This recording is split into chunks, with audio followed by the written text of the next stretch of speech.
Welcome to 2020 Fall High School Assessment LPAC presentation for December EOC's update.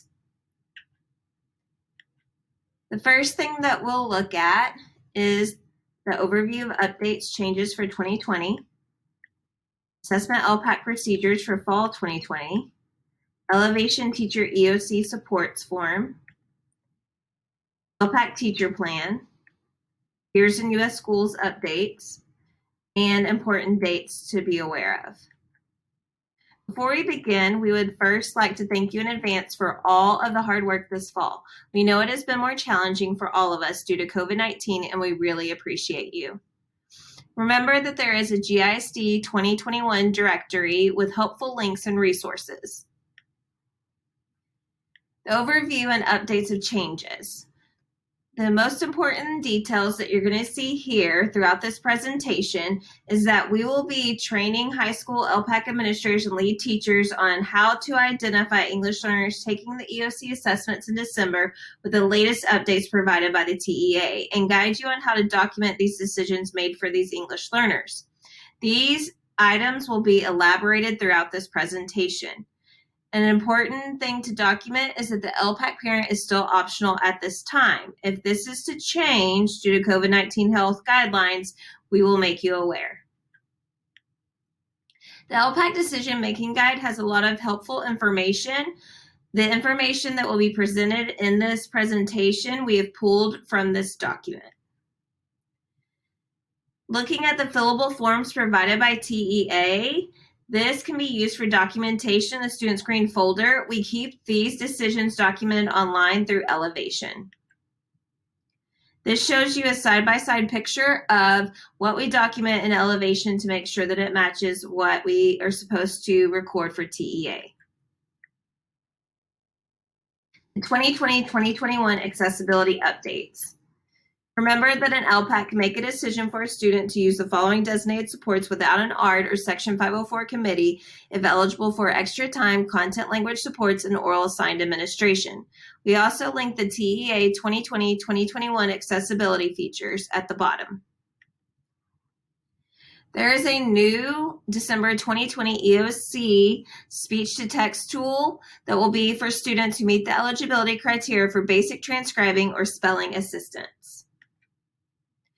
This is a side-by-side picture for a resource to see which committees can provide designated supports for students.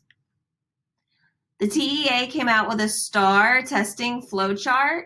This chart is something new and is able to help districts figure out what the student STAAR exam should be taken depending on what course the student or grade level the student is enrolled in. Who qualified for the 2020 STAAR EOC assessment waiver? The information is presented in the following slides. Also remember that students should take the STAAR EOC assessment as they are completing the course regardless of the enrolled grade level.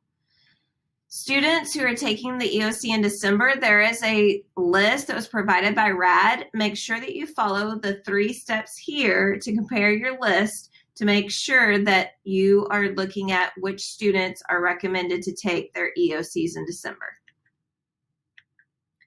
What is the LPAC's role? The LPAC's role should not be simply to make decisions and process paperwork. LPACs must also collaborate with testing coordinators so that participation and designated support decisions are available in time to make testing arrangements. Here is a graphic representation of what STAAR assessments are available provided by the TEA. Here are the course numbers to match with the EOC assessment. Students enrolled in specific high school courses are required by federal and state law to take corresponding STAAR end of course assessments. Designated support decisions should be made as close as possible to the assessment to account for students' progress in acquiring the English language. Making a determination for a student the previous year may not take into account this progress and must be revisited. On the following forms, you will see that the authority for decision and required documentation is listed from the TEA. These are the links to find those forms. The LPAC designated support decisions must be made on an individual student basis. Students for whom the LPAC recommends the following designated supports for any English reading or English EOC assessments may not be reclassified at the end of the school year. The following slides give you more helpful information to explain these 3 designated supports. On this slide, you'll be able to see the different levels of oral administration reading support. Remember, students must routinely and effectively use this support during classroom instruction and classroom testing. Here's another graphic representation of the authority for decisions at a glance. English 1 special provisions. Here are the definitions for our unschooled asylees and refugees, as well as our students with interrupted formal education, known as SIFE. ELs receiving special education services. Remember, the LPAC is responsible for working in conjunction with the students' ARD committee to make and document assessment participation decisions. How do we document an elevation for duly served students? Any accommodation given due to language needs to be chosen individually as a designated support in the LPAC for assessment. Any accommodation given due to anything other than language, SPED 504, RTI, etc., click Other Choice in the designated support options during the LPAC for assessment. For ELs receiving special education services, remember the LPAC works in conjunction with the ARD committee. Here are some detailed information slides about TELPAS and TELPAS Alt. Note the ELs in grades 11 or 12 who have previously met STAAR Alternate 2 eligibility and completed all STAAR testing requirements will take TELPAS Alt. Elevation Teacher EOC Designated Supports Forms. The teacher will fill out the designated support form in Elevation. We've included a dictionary note here, as well as please remember that content language supports and oral administration paper do not need to be selected together. Content language supports are offered online. The teacher will need to accept the agreement and e-sign. LPAC teacher plan. Don't forget, for December EOCs, a new assessment LPAC must be finalized for the 2020-2021 school year. For electronic documents and files, districts must ensure the Family Educational Rights and Privacy Act, known as FERPA, requirements and guidelines are met. A reminder that these are the 3 designated supports recommendations that LPAC can make without other local committees' input.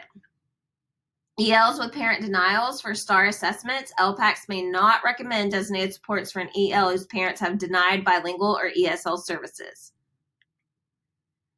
RAD would still prefer that we document in our LPAC the bilingual dictionary use in order for the campus testing coordinators to make sure they are prepared to distribute the materials and resources needed. The Years in U.S. Schools documents have been updated by the TEA. Please make sure that you're updating the student history worksheet in your student green folders in order to help you with documenting Years in U.S. Schools in the spring for TELPAS testing.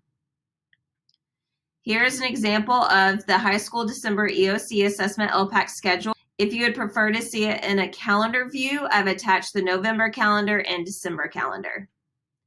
At the end of the presentation, once you've had time to read through each of the slides, please make sure to take the December EOC assessment LPAC quiz. Thank you. If you have any questions, please reach out to us. We will be happy to help. And thank you for all you do for our ELs and your continued hard work. We appreciate you.